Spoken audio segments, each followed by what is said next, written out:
let's start with plaintiff's motion to compel responses. And let me start out with a question to the read. Attorney Rosenberg. Yep. In your opposition, you're basically saying the motion is moot because you responded to requests on May 21st, right? As of filing that, yes, but I have an update that we Hang both on. have for you. You go on to say in an email that's attached here, oh, I should also point out, in the submission that you made, you pointed out to the clerk that some of the exhibits that you had submitted were not complete copies. So for the record is clear, you submitted complete copies of 3 exhibits that the court has substituted for what was in there because they weren't complete, correct? Correct. I think that relates to the other motion, however. But yes, that's correct, Your Honor. Right. So in your, there's an email in there as well that you say there will be a future production. That's the update I have for you. Is it all produced? Yes. Do you agree? To be clear, I can't give you a definitive yes or no, Your Honor. When did you get it? Well, to the court's probably dismay, we were actually in a deposition this morning, which is nice to report, and That wouldn't cause dismay. yeah, I wasn't sure. I knew you might cause shock. I didn't know if dismay would come along with it. But that being said, Attorney Fell, my colleague, and I were in attendance for this morning's deposition, and Attorney Diller is unavailable at the moment. I received an email on or about 11:24 a.m. this morning from Ms. Reed's counsel acknowledging that a production to our supplemental request had been made. Following the completion of today's deposition, I got in the car and came here. Let's not waste any more Yeah, time on can't this. confirm. All right, you don't know, you just got it, you just sent it. Our team, yes. Your team. Yeah. Well, we'll use the collective. All right, good. Yeah, Okay? that's fair, Your Honor. All right. Yes. All right, so let's move on. We're done with that for now. All right? Anyone need to be heard any further? Not at this time. Do you need to be heard any further? No, Your Honor, not on that motion. Okay, so let's go to the next motion. And that's the motion relative to compelling Mr. Albert. So, Attorney Rosenberg, and I guess to all the attorneys in this case and non-parties that are involved in the case, the pleadings I'm getting in this case, and I'm sure that I will get in the McCabe case, are replete with arguments presented as facts, which isn't really helpful to me. And there's a lot more background in these submissions than I really need to decide the issues. So I'm going to ask all of you in the pleadings that you file, at least with me, just write what I need to know in order to decide the issue. And stop pandering to social media. All right? So now let's get on to your motion. And let's have a question on with respect to your motion that you wrote. Can I just make one quick comment, Your Honor? Our memo, I agree with you, but our memo of law is 9 pages long, and it has a page and a half of argument. So we're not pandering to anyone, and we don't intend to. You raised it, so let's talk about it. Let's go to page 3 of your motion, all right? And top page, we don't have to restate the words, but end of the first sentence to the end of the second sentence, end of the first line, not, to the end of the second line, all right? Now, how old was that individual when they went to the wedding? I don't know, Your Honor, but So is it really, you don't know, so is it really, what if he was a ring bearer? Is that really relevant to the issue I have to decide? absolutely it is, because If a young child's a ring bearer at a wedding, okay, go to the line above there, okay, the words in quotes. Whose words are those? Because there's no reference, no citation to it, which makes it totally not helpful to me. Understood, Your Honor, and that point is taken. However, Well, who is it, do you know? I believe it's her defense counsel. Her defense counsel. You're citing a statement in quotes from your client's defense counsel. How is that relevant or appropriate, especially without citation? If I could take the first question first, and then I'll answer your second question. The first question, there's a significant relevance objection to Colin Albert being deposed or producing any documents in this case. You see it throughout the lengthy opposition. I don't think the opposition is to producing any documents. I would disagree with that, Your Honor, and I'm happy to explain why. But there's a significant relevance objection overall to Colin Albert being a deponent. I know there's a relevance objection, but I don't think facts or claimed facts like that are really relevant. They're nothing but attempts to sensationalize certain things. So let's go on to the real issues. Your Honor, let's go on to the real issues in the case. Your Honor, if you're going to point out that something is irrelevant, I'd like to please just very quickly address why I disagree with you. I've read everything. I know why you think it's relevant. You think it's relevant because they don't want to produce anything, and they're trying to minimize the involvement. You're trying to do the opposite thing. I understand that. But you just told me you don't think it's relevant. I think I have the right to tell you why I disagree. I don't need all that background, all right? It's not background, Your Honor. It's a significant point. Let's move on. Well, how is the relationship? Let's move on. How is the relationship between... We're either going to move on or we're going to end the hearing. Okay, well, Your Honor, I would note for the record, I'd like to address the point that you just made, referring to something as irrelevant, which I think is actually highly relevant. If you're not going to allow me to explain that in 2 sentences... You don't know how old the person was at the time they attended the wedding. Correct. Okay. But that doesn't impact the relevance. The relevance is the relationship between the families. That's the relevance, and that's the only reason it's referenced there. I don't think the fact that the families were close enough to attend weddings together is irrelevant to whether Mr. Albert is relevant to this case. But I'm happy to move on to your other question. I think, I don't know if you need an answer, but I take your point about quotation marks without a citation and the effectiveness of including prior statements of counsel and pleadings, and we'll keep that in mind. Not helpful. Understood. So now let's go on to some other questions I have about what happened here. Your office, not you individually. Collective you. Your collective you. Yes. Issued a notice of deposition on February 11th, 2026 for a deposition over 2 months later on April 29th, correct? Correct. Okay. And a subpoena was issued on April 15th. Correct. Thereabouts. No? Well, that's the date on it. Okay, Can then look at yes. it. Compelling production of documents 12 days later on April 27th. And the subpoena was not served for 6 days. Would you agree with that? If that's what it says, I don't dispute the general point you're making.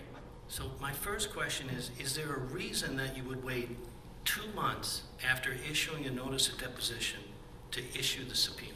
Well, there were a lot of moving pieces schedule-wise, as you're aware, Your Honor. No, the notice of deposition said the date of the deposition. Understood, but obviously those change. Why do you wait 2 months, less than 2 weeks, closer to 12 days, to issue the subpoena and not serve it for 6 days? Well, the service is dependent on the process server. I don't have an answer for you why it took 6 days. No, it's not. The service is dependent upon the constable or whomever you hire to do it. Right? Correct, Your Honor, but they're the ones that go out and try to find maybe don't wait until 2 weeks before the deposition. Understood, Your Honor, and I don't disagree with you. But when that issue was raised, in no form did anyone on our team say to Colin Albert's counsel, you have to get us those documents in the 8 days because that's what the subpoena says. Well, that's what the document says. And I'm going to remind you of the provisions of Rule 45, which says a party or attorney, responsible for issuing and serving a subpoena must take reasonable steps to avoid imposing undue burden or expense on a person subject to the subpoena. This is a non-party. You served a subpoena asking for 4 years worth of information to be served in a very short period of time. And that... I don't think that's complying with either the words or the spirit of Rule 45. And that's why, Your Honor, I don't have a problem with that, and that's why when that issue why did was you do raised, it? because there was a lot going on in the case, and it took longer to serve than probably we would have wanted it to. And so, Your Honor, when counsel raised that and said exactly what you just said, you've only given us 9 days to appear and 8 days to produce, whatever the specific numbers are, we said, we understand that. We are going to work with you on negotiating and conferring on the scope of the subpoena. And secondly, because of the time limit, we are going to reschedule the deposition so that we can resolve this document production issue, including when a production would be made, before the deposition, so that Mr. Albert doesn't have to come back twice. So I'm not fighting you on that, Your Honor. I agree, and when it was raised by Mr. Albert's counsel, they didn't get pushback on that, on the timing. And so I'm not defending that. It was an oversight, I think, and I would prefer that it had been served 30 days before. With all due respect, to someone that's represented by 3 law firms and at least 10 attorneys, it's hard to envision that it was an oversight that the deposition of a non-party deposition subpoena doesn't go out until shortly before the deposition and 2 months after the notice of deposition. Your Honor, frankly, there's no basis for that. There's nothing intentional that has been done here. I agree with you, it should have been done sooner, and I apologize that it was not done sooner, and when it was raised by counsel, there was no pushback on that. And I think if you ask counsel, they will confirm that there was not pushback on the timing. Let's skip down a ways to April and May. And am I correct that your office knew of Mr. Albert's availability and unavailability in the month of June? Were you made aware of it? When?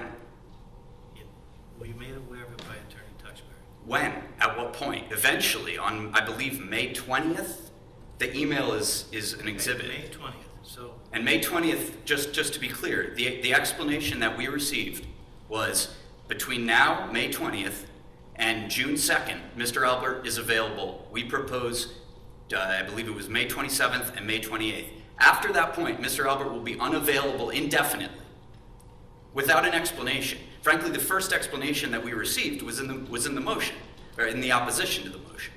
And So, yes. I know you call into question the manner in which Mr. Albert's deposition was noticed by the plaintiff's attorney, and I'm not arguing with that. But am I correct that you had notice of that deposition? Were we aware that the plaintiffs planned to proceed with their deposition? Yes. Yes. And even if the notice may have been deficient, as you reference in your pleadings, you or your team, like you like to refer to it, made an intentional decision not to appear without coming to the court at all. So, first of all, That's a yes or no question. well, I don't think it is a yes or no question, Your Honor. Neither in We the- were aware, Didn't. and we didn't file a motion. But again, I'd like to address why that is, if you're going to raise the issue. May I address that? I know why you didn't, because you claim you wrote about it why you didn't. It's in there, I read it. Well, if you're asking about it at the hearing, I'd like to address the point. Okay. So what happened was we served the subpoena. As you say, we have a team of lawyers. Different lawyers are taking different depositions. The lawyer that's taking the deposition drafts, serves, and prepares the subpoena and prepares for the deposition. We did all of that. We complied with the rules, with your exception about date and timing is taken, well taken, and it won't happen in the future. However, otherwise, the subpoena was fully compliant with the rules, and the rules require us to be able to take the deposition. We didn't say it has to happen on this exact date. What we said was we will reschedule it to another date.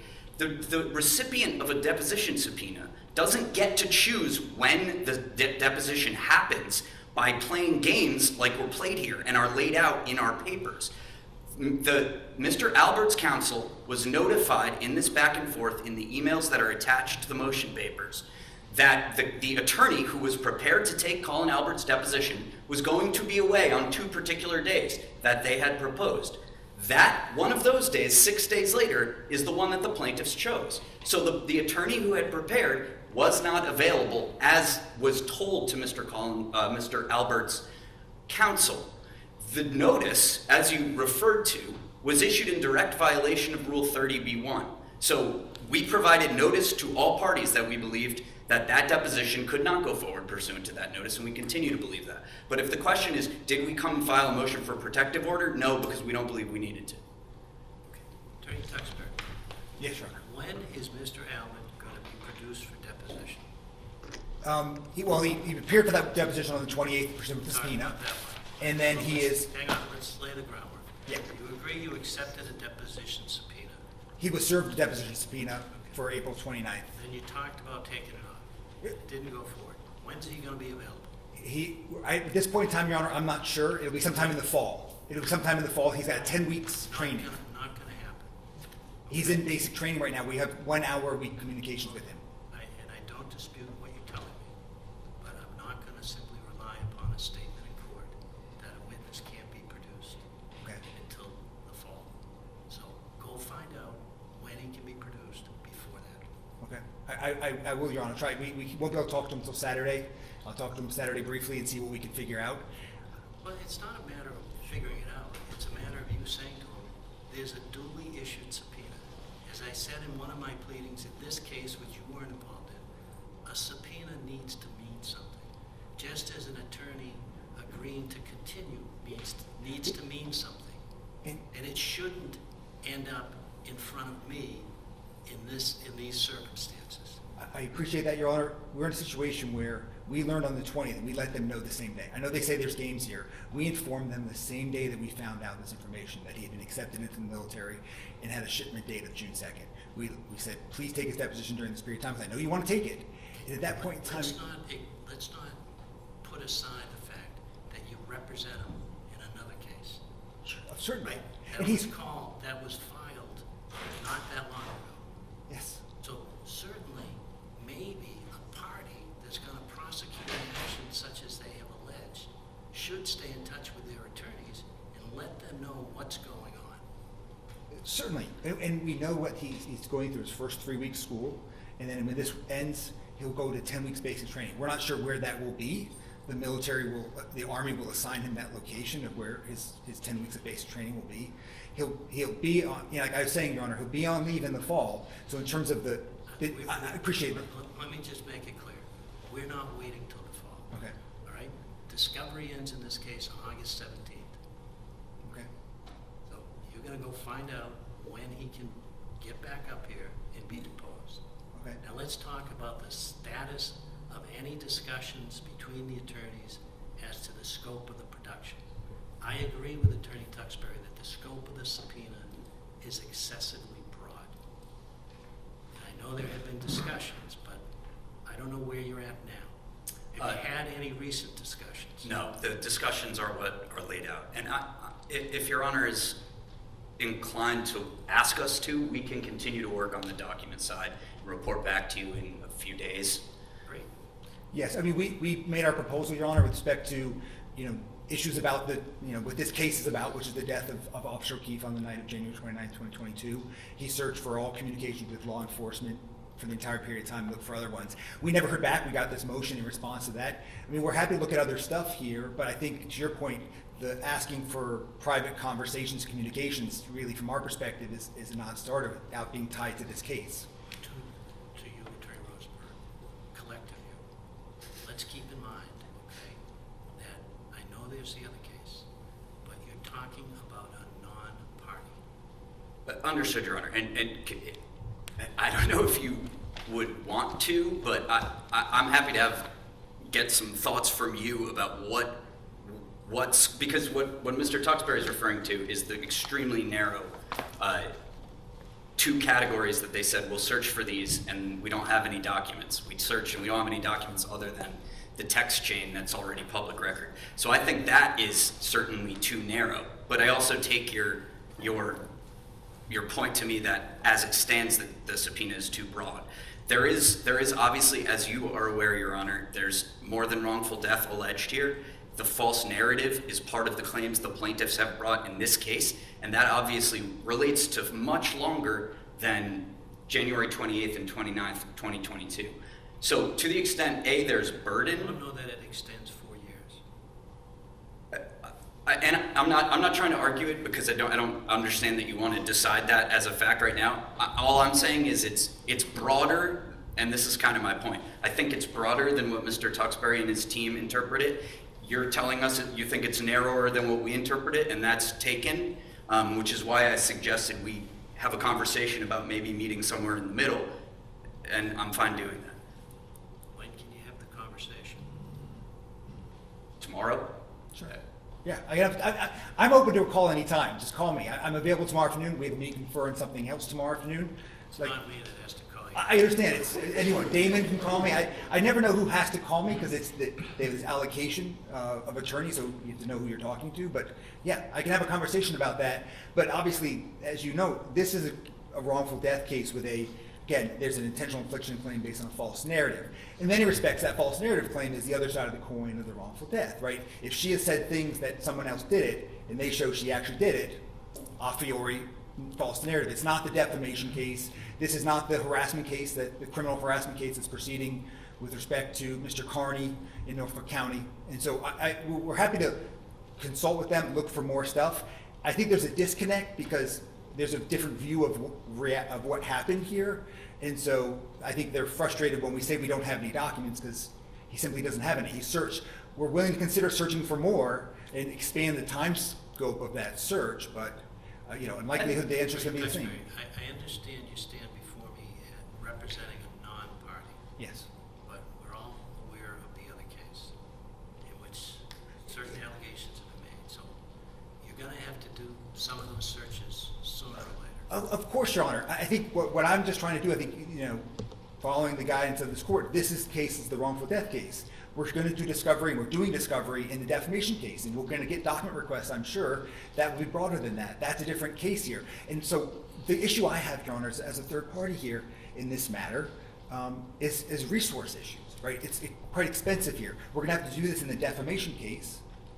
That's going to be different and separate apart from this one. So all I'm trying to do, Your Honor, is kind of ensure that not needlessly harassing a third party here in this action. I appreciate what you're saying, Your Honor. We're going to produce those documents in response to the RFPs when we get them, right? Obviously we are.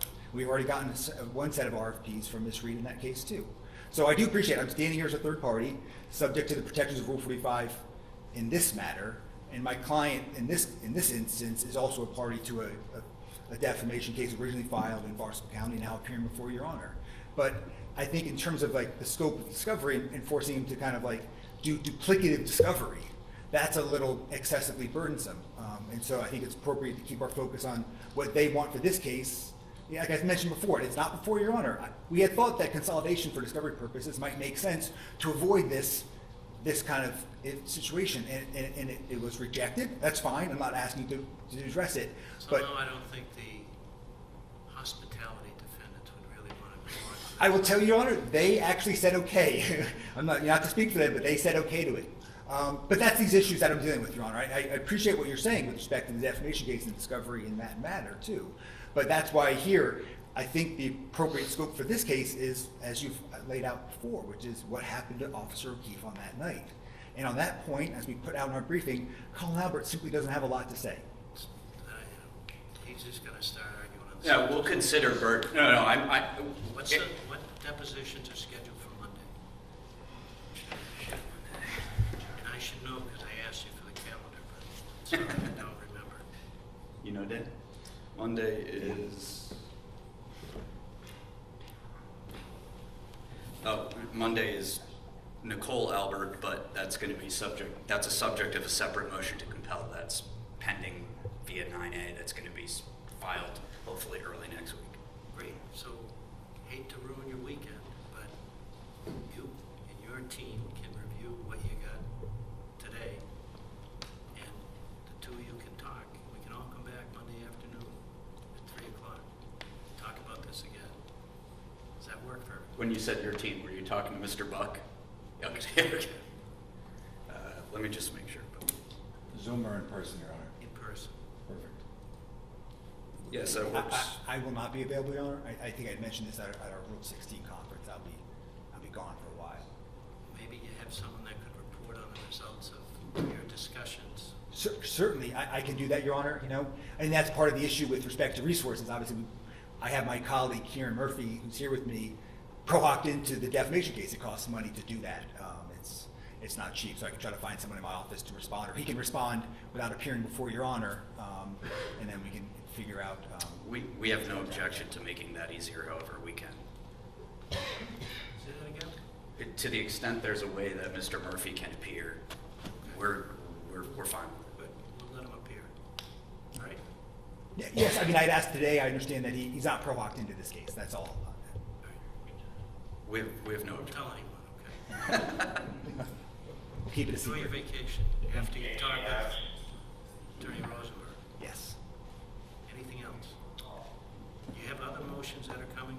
Yeah, we do. We have a motion to compel that's coming, again, next week. I think the opposition is due early next week. It'll be filed with you shortly.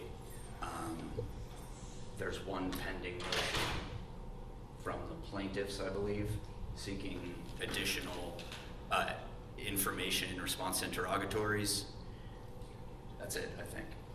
At the moment, I believe that's accurate. Okay, well, see if you can agree amongst yourselves as to a date to have another hearing the week of June 29th on those motions, soon to be filed, all right? You don't need to do it right now, all right? Anything else? Can we address one topic at sidebar briefly, Your Honor? Thank you.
Anything else, Councilman? So the next day we have, what is this? Monday. So we have next Monday, and after that, we have 9:45 on the 26th for a status. That's still by Zoom, Your Honor? Yes. Okay. All right. Thank you very much. Thank you, Your Honor. See you on And Monday. that's it. All right.